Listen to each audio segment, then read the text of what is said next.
Hello friends, स्वागत है आप सभी का वीकेजी स्टडी चैनल में। आज हम आपको इसमें बताने वाले हैं डीएलएड थर्ड सेमेस्टर का पोर्शन है। ये सेकंड पेपर है आपका समावेशी की शिक्षा। ठीक है, तो समावेशी शिक्षा आपको अति लघु उत्तरीय प्रश्न कराने जा रहे हैं। आप सभी लोग जानते हैं, आपने फर्स्ट सेमेस्टर सेकंड सेमेस्टर का एग्जाम दे चुके हैं, तो ये थर्ड सेमेस्टर है।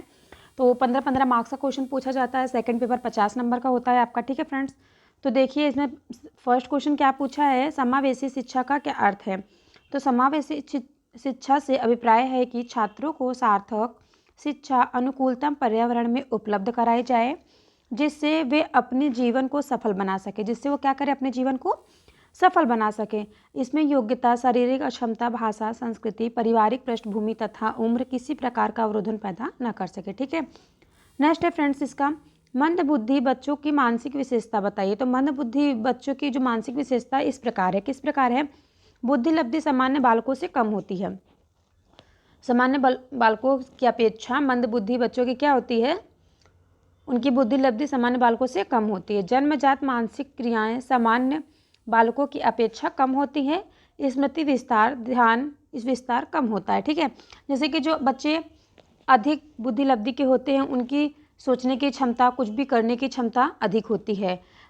ठीक है, और जो मंद बुद्धि के बच्चे होते हैं वो क्या उनके बराबर सोच सकते हैं या फिर उनके बराबर कुछ कार्य कर सकते हैं, नहीं कर सकते ना, उनकी बुद्धि लब्धि कम होती है। ठीक है फ्रेंड्स, तो चलिए देखते हैं नेक्स्ट क्वेश्चन क्या है, निर्देशन का अर्थ स्पष्ट कीजिए। निर्देशन क्या है, निर्देशन एक व्यक्तिगत कार्य है। निर्देशन क्या है, एक व्यक्तिगत कार्य है जिसके द्वारा शिक्षार्थी को उसकी समस्याओं का समाधान करने के लिए प्रेरित किया जाता है। निर्देशन क्या है, किसी भी समस्या को समाधान करने के लिए प्रेरित किया जाता है।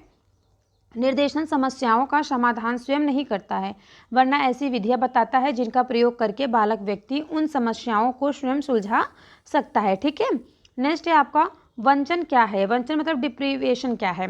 वंचन जीवन की वह ऋणात्मक दशा है जो मानव क्षमताओं के विकास में बाधक होती है, किसी चीज़ से रहित होती है। ठीक है, तो देखते हैं तीसरा क्वेश्चन क्या है, समस्यात्मक व्यवहार से कौन कारण है। समस्यात्मक व्यवहार के कौन से कारण हैं। तो समस्यात्मक व्यवहार के 4 कारण होते हैं। कौन कौन से, अनुवांशिक कारण, शारीरिक कारण, संवेगात्मक कारण और सामाजिक कारण। ठीक है, तो अनुवांशिक कारण क्या है, अनुवांशिक कारण यही ना होते हैं जो अपने माता पिता से बच्चों में पहुंचते हैं, दादा दादी से माँ बाप में, माँ बाप से बच्चों में। ठीक है, तो इनसे उनको क्या मिल सकती है, बुद्धि दुर्बलता, और नेक्स्ट विरासत में मिले दुर्वासन। ठीक है, ये इनको कैसे मिली है, अनुवांशिकता के कारण मिली। ठीक है, नेक्स्ट है आपका शारीरिक कारण।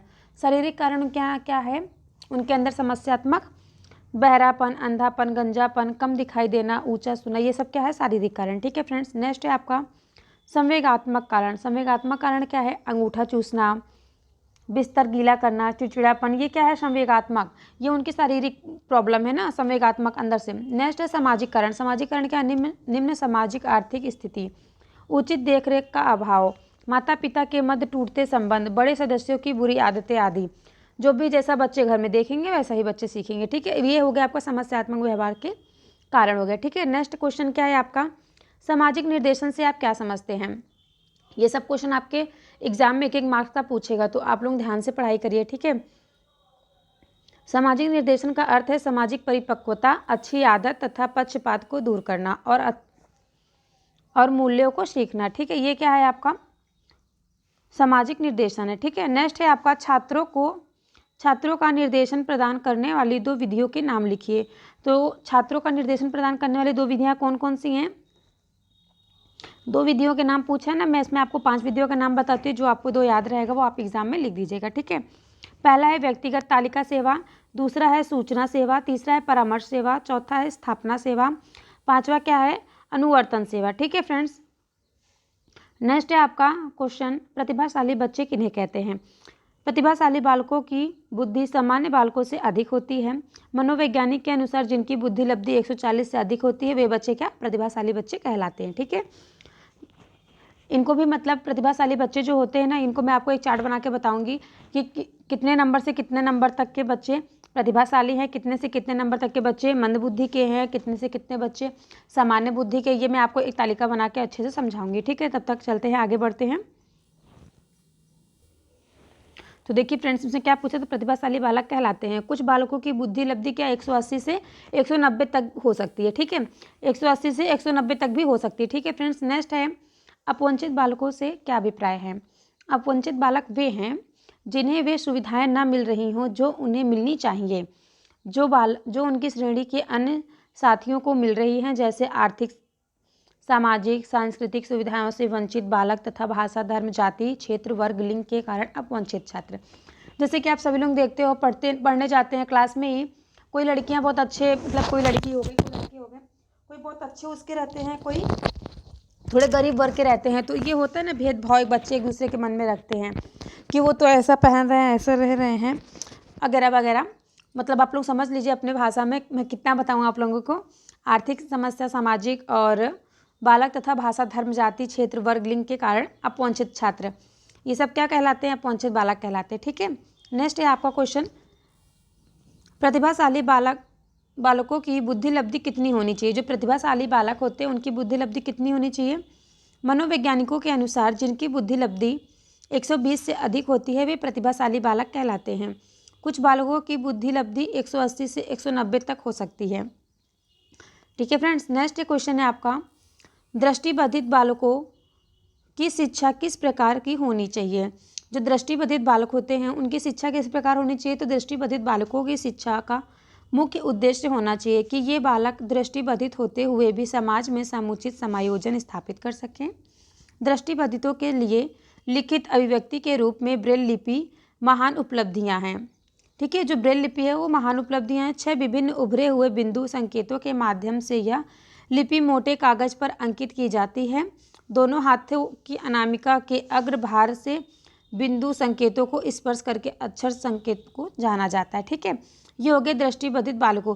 जैसे दृष्टिबाधित बालकों को किस में बताया गया है? जो बच्चे थोड़ा अंधेपन के होते हैं ना, उनको ऐसे बिंदी बिंदी रख के थोड़ा उभरा हुआ दिखा के बच्चे ऐसे करके लिखना सीखते हैं ना, तो उसी को क्या बोला गया? दृष्टिबाधित बालकों के लिए जो ब्रेल लिपि उपलब्ध कराई गई है। ठीक है, नेक्स्ट है आपका, बुद्धि लब्धि किसे कहते हैं? 100 उदाहरण सही समझाइए।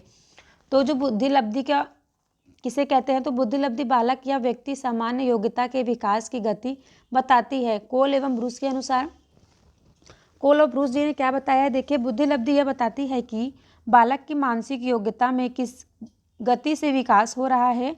जैसे किसी बालक की मानसिक आयु 10 वर्ष है और वास्तविक आयु 8 वर्ष है, तो उसकी बुद्धि लब्धि 125 होगी। फ्रेंड्स, आपको पता है बुद्धि लब्धि कैसे निकालते हैं? बुद्धि लब्धि का एक सूत्र होता है, बुद्धि लब्धि बराबर होता है वास्तविक मानसिक आयु बटे वास्तविक आयु। ठीक है, नेक्स्ट है आपका क्वेश्चन नंबर, विशिष्ट बालकों की 2 विशेषताएं बताइए। तो विशिष्ट बालकों की प्रमुख विशेषताएं हैं कि वे कक्षा के समान स्तर के बालकों के साथ समायोजित नहीं हो पाते हैं। यह बालक प्रतिभावान भी होते हैं और मंदबुद्धि भी होते हैं। कुछ बच्चे होते हैं ना स्कूल में, जैसे कुछ टॉपर होते हैं, बहुत अच्छे पढ़े लिखे होते हैं, कुछ बिल्कुल नहीं पढ़ना चाहते हैं, उनको आता ही नहीं है, उसको मंदबुद्धि में रखा जाता है। और कुछ सामान्य बालक होते हैं जो सब कुछ पढ़ते हैं थोड़ा टाइम के लिए फिर भूल जाते हैं। ठीक है, ये हो गए विशिष्ट बालकों की विशेषताएं हो गई। ठीक है फ्रेंड्स, विशिष्ट बालकों में निम्न विशेषताएं होती हैं, नियमित शिक्षण, विभिन्नता, विचलन, आयाम। ठीक है, ये क्या हो गए? उनकी निम्न विशेषताएं हैं। नेक्स्ट है आपका, सृजनात्मक बालकों की पहचान हेतु किए जाने वाले किन्हीं 2 परीक्षणों का उल्लेख कीजिए। सृजनात्मक क्या है? क्रिएटिविटी। ठीक है, ये परीक्षण 3 प्रकार के होते हैं। कौन कौन? शाब्दिक, अशाब्दिक और शाब्दिक अशाब्दिक। सामान्य सृजनात्मक परीक्षण, भाषा सृजनात्मक परीक्षण, गणित सृजनात्मक परीक्षण। ठीक है फ्रेंड्स, ये परीक्षण सृजनात्मक मतलब किसी भी बच्चे को क्रिएटिविटी के दौरान बताया जाता है, पढ़ाया जाता है। ठीक है, चलिए आगे बढ़ते हैं।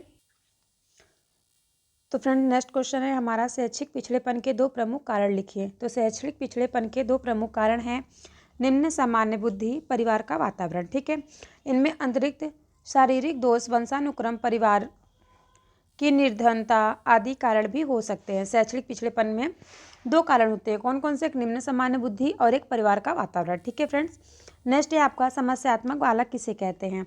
समस्यात्मक बालक वे होते हैं जिनका व्यवहार गंभीर रूप से असाधारण होता है, जैसे चोरी करने वाले, झूठ बोलने वाले बालक। ठीक है, ये मतलब क्या कहलाते हैं? समस्यात्मक बालक कहलाते हैं। इनके अंदर डर भी रहता है और ये कहते हैं करेंगे कोई क्या करेगा। ठीक है, इसको क्या बोलते हैं? समस्यात्मक बालक कहते हैं। जिनके अंदर क्या क्या होता है? गंभीर रूप से ये असाधारण होते हैं, जैसे चोरी करने वाले, झूठ बोलने वाले। ठीक है, वो काम करेंगे भी फिर बाद में बोलेंगे मैंने काम नहीं किया, तो इसे झूठ बोलने भी कहा जाता है। ठीक है, नेक्स्ट है क्वेश्चन आपका, बाल अपराध रोकने हेतु 2 प्रमुख उपाय बताइए। तो बाल अपराध रोकने के लिए 2 प्रमुख उपाय निम्नलिखित हैं। कौन कौन से हैं? घर, विद्यालय तथा समाज में बालकों को आवश्यक सुविधाएं उपलब्ध कराना, अपराधियों की संगत से दूर रखना, उनकी मूलभूत आवश्यकताओं की पूर्ति के साधन जुटाना। बाल अपराध रोकने हेतु आवश्यक है अभिभावकों को भी इस हेतु निर्देशन दिए जा सकते हैं। ठीक है। नेक्स्ट है आपका निर्देशन का अर्थ स्पष्ट करते हुए परिभाषित कीजिए।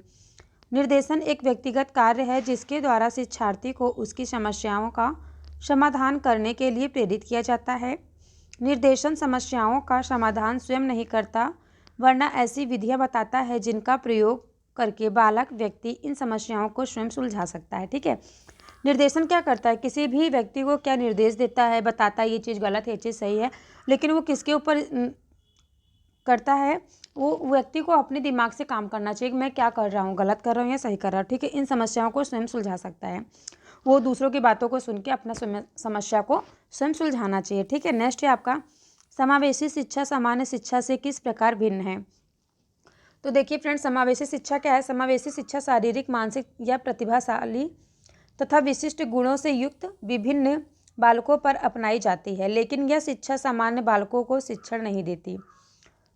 समावेशी क्या है? सामान्य बालकों को शिक्षण नहीं देती। समावेशी शिक्षा सामान्य बालकों की शिक्षा में सर्वथा भिन्न है। इस शिक्षा में ऐसे घटकों को सम्मिलित किया जाता है जो सामान्य बालकों के कार्यक्रम के साथ साथ विशिष्ट भी होते हैं। ठीक है। नेक्स्ट है आपका परामर्श का अर्थ स्पष्ट कीजिए। डॉक्टर जुगाल के अनुसार परामर्श एक प्रकार की राय देना है जहां व्यक्ति स्वयं निर्णय लेने में सक्षम नहीं होता है। वहां वो क्या करता है? किसी दूसरे के पास जाता है, अपनी समस्या बताता है और उनसे गलत सही बातें अपना सीखता है और उससे ही क्या करता है? परामर्श लेता है, राय लेता है। ठीक है। इसे ही क्या कहते हैं? परामर्श कहा जाता है। नेक्स्ट है फ्रेंड्स, निर्देशन एवं परामर्श में 2 प्रमुख अंतर बताइए। तो निर्देशन और परामर्श के 2 प्रमुख अंतर जो हैं वो निम्नलिखित हैं। देखिए, निर्देशन सामूहिक व व्यक्तिगत दोनों प्रकार का हो सकता है। ठीक है। जबकि परामर्श क्या है? एक समय में एक ही व्यक्ति के लिए उपलब्ध होता है। परामर्श क्या है? परामर्श एक ही समय में एक ही व्यक्ति के लिए उपलब्ध होता है। निर्देशन क्या? निर्देशन जैसे पंचायत में कोई जा सकता है, न्यायालय में जा सकता है। ठीक है। वो उसको निर्देशन बोला जाएगा। नेक्स्ट है आपका दूसरा, आप अपने समझने के लिए मैं बता रही हूँ, आप लोग अपना समझ लीजिए। जैसे आपके माइंड में एक पॉइंट हो जाएगा तो आप लोगों को बाद में दिक्कत नहीं होगी। ठीक है। निर्देशन क्या है? निर्देशन में व्यक्ति को समस्या समाधान के योग्य बनाया जाता है, और जबकि परामर्श के माध्यम से व्यक्ति को आत्मनिर्देशन हेतु सक्षम बनाया जाता है। उनको मतलब उनके आत्मा के अंदर जो भी भरा जाता है, जो भी बात उनके अंदर गई, वो उनको जो अच्छा बुरा लगा, उन्होंने उस हिसाब से अपना निर्णय लिया। ठीक है। नेक्स्ट है आपका शैक्षिक समावेशन से आप क्या समझते हैं? तो शैक्षिक समावेशन में उन सभी तथ्यों को सम्मिलित किया जाता है जो विशिष्ट बालकों पर लागू होते हैं। अर्थात समावेशी शिक्षा शारीरिक, मानसिक व प्रतिभाशाली तथा विशिष्ट गुणों से युक्त विभिन्न बालकों पर अपनाई जाती है। ठीक है फ्रेंड्स। क्या है? शैक्षिक समावेशन में उन सभी तथ्यों को सम्मिलित किया जाता है जो विशिष्ट बालकों पर लागू होती है। ठीक है। अर्थात समावेशी शिक्षा शारीरिक, मानसिक व प्रतिभाशाली तथा विशिष्ट गुणों से युक्त विभिन्न बालकों पर अपनाई जाती है। ठीक है। तो चलिए नेक्स्ट आगे बढ़ते हैं। बच्चों, जिसको मेरा वीडियो पसंद आ रहा हो, मेरी मेहनत अच्छी लग रही है, प्लीज़ वीडियो को लाइक करिएगा, अपने दोस्तों में ज़्यादा से ज़्यादा शेयर करिएगा। अगर आप इस चैनल पर नए हो तो प्लीज़ चैनल को सब्सक्राइब कर लीजिएगा। ठीक है। तो चलिए नेक्स्ट क्वेश्चन आगे देखते हैं हम लोग। नेक्स्ट क्वेश्चन क्या है? मानसिक रूप से मंद बालक किसे कहते हैं? तो मानसिक रूप से जो मंद बालक होते हैं उन्हें क्या कहा जाता है? तो मानसिक मंद का अर्थ है औसत से कम मानसिक योग्यता। औसत से कम मानसिक योग्यता। मानसिक मंद बच्चों की बुद्धि लब्धि सामान्य बालकों की बुद्धि लब्धि से कम होती है। वो तो सभी को पता है, जो बच्चे अच्छे पढ़ने में होंगे उनकी बुद्धि लब्धि अधिक होगी, जो बच्चे मंद बुद्धि के होंगे उनकी बुद्धि लब्धि कम होगी। ठीक है। ऐसे आप बना के एग्जाम में लिख सकते हैं। अतः उनमें विभिन्न मानसिक शक्तियाँ कम विकसित होती हैं। इन्हें अधिगम अक्षमता वाले बालक भी कह सकते हैं। ठीक है।